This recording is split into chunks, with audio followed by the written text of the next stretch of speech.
Danger doesn't always look dangerous. Some of it smiles at you. Some of it listens carefully. Some of it uses the language of healing, morality, or loyalty. Carl Jung understood this deeply. He believed that the most destructive forces in our lives rarely arrive as enemies. They arrive as mirrors, as helpers, as guides, and sometimes as friends. Jung's central idea was the shadow, the parts of ourselves we deny, repress, or refuse to integrate. What we fail to confront within ourselves does not disappear. It finds expression through behavior, projection, and relationships. This is why Jung warned that unintegrated people are not just struggling internally, they are dangerous externally. Dangerous not because they intend harm consciously, but because their inner conflict leaks outward, slowly, quietly, persistently. The first type Jung would warn you about is the person who appears excessively virtuous. This is the individual who is always morally correct, always spiritually advanced, always on the right side. On the surface, they seem trustworthy, but beneath that perfection often lies a rejected shadow: anger, envy, superiority, or control. Because they cannot accept these traits in themselves, they project them onto others. They judge silently, they manipulate subtly, and they justify harm in the name of truth or goodness. When virtue becomes identity, it stops being genuine. It becomes armor. The second type is the chronic victim. This person is always suffering, always misunderstood, always wronged. At first, your empathy draws you in. You want to help, you want to support. But over time, you realize nothing changes. The victim identity gives them meaning. Responsibility threatens that identity, so blame is outsourced. You become their emotional regulator, carrying weight they refuse to process themselves. Jung warned that unresolved pain seeks an audience, and if you stay too long, you become part of the performance. The third type is the shapeshifter, the person with no stable core. They mirror your values, your interests, your beliefs. Around different people, they become different personalities. This adaptability looks like social intelligence, but often it is a lack of identity. Jung saw this as a fragmented self, desperate for belonging. Because they do not know who they are, loyalty is conditional. When circumstances change, so do they. Trust requires continuity. Without a core, there is nothing to trust. The fourth type is the emotional manipulator. This person does not use force or threats, they use guilt. They reward compliance with affection and punish boundaries with withdrawal.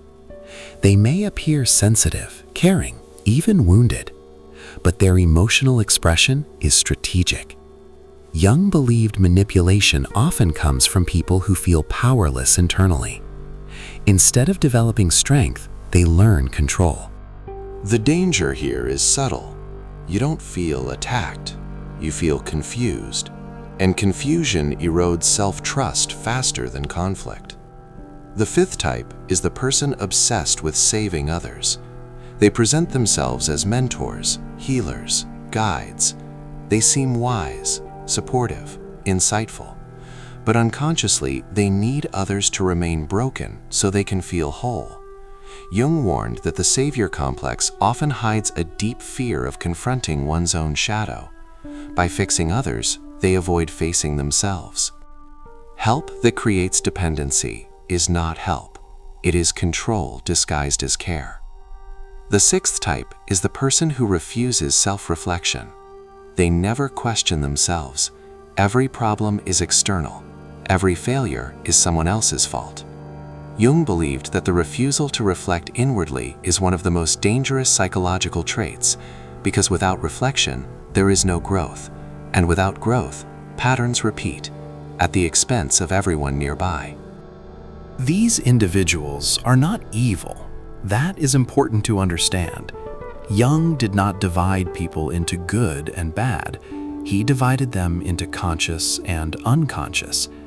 The unconscious person is not malicious by intent, but their lack of awareness makes them unpredictable, reactive, and draining. The true danger is not these people alone. The real danger is why we tolerate them. Jung believed that we are drawn to certain personalities because they resonate with our own unresolved shadows. We ignore red flags because something familiar feels safe, even when it isn't. We mistake intensity for depth, neediness for connection, control for care. This is why Jung emphasized self-knowledge above all else. The more conscious you become of your own shadow, the less power unintegrated people have over you. You stop being pulled into roles you didn't choose. You stop trying to fix what is not yours to fix. You stop mistaking closeness for trust. Trust is often misunderstood as something emotional or intuitive, as if it emerges automatically from attraction, chemistry, or shared language. But charm, eloquence, and appearance are poor indicators of reliability. Many people speak beautifully, promise sincerely, and present themselves convincingly, yet lack the internal structure required to be trustworthy. Carl Jung understood that trust is not a surface quality, it is a psychological one. Real trust is built on consistency, not perfection, but predictability of character. A person who acts with integrity does not dramatically shift their values depending on the audience. Their behavior aligns over time, across different situations, especially when there is no immediate reward. Consistency reveals whether someone is governed by awareness or impulse. Words can be rehearsed, patterns cannot. Accountability is another foundation. A trustworthy person can look at their own mistakes without collapsing into shame or defensiveness. They do not externalize blame automatically. They reflect, adjust, and take responsibility. Jung believed that the refusal to acknowledge one's shadow, one's capacity for error, harm, or selfishness, is what makes a person dangerous. When someone cannot admit fault, their unconscious will act it out through others. Self-awareness is what separates influence from manipulation. A self-aware person recognizes their emotional triggers, their projections, and their unmet needs. Because they are conscious of these forces, they are less likely to impose them on others. An unconscious person, however, experiences their inner conflicts as external problems. They don't see themselves manipulating, they feel justified. This is why awareness is not just personal growth, it is relational safety. Jung believed that individuation, the process of becoming psychologically whole, was the true form of protection. Not isolation from others, not constant suspicion, and not emotional armor. Those strategies may feel safe, but they are reactions born of fear. Individuation is different. It is clarity. It is knowing your values, your limits, your wounds, and your strengths well enough that external influence loses its grip. When you know yourself, manipulation fails because there is nothing to hook into. Guilt cannot control you if you understand your responsibility clearly. Flattery loses power if you are not starving for validation. Fear-based tactics collapse when you trust your inner compass. Projection no longer confuses you because you can distinguish between what belongs to you and what does not. This is why emotional games stop working on people who have done inner work. Drama requires unconscious participation. Once awareness enters the room, the game dissolves. The manipulator is not defeated, they are exposed. And exposure does not come from confrontation, but from non-participation. Jung often warned that danger rarely announces itself. The most destructive people do not always appear aggressive or hostile. They may seem helpful, moral, wounded, or wise. But beneath the surface, they resist looking inward. They avoid self-examination because it threatens the identity they have built. This avoidance is the real warning sign. The people you should never trust are not defined by roles, traits, or labels. They are defined by their unwillingness to know themselves.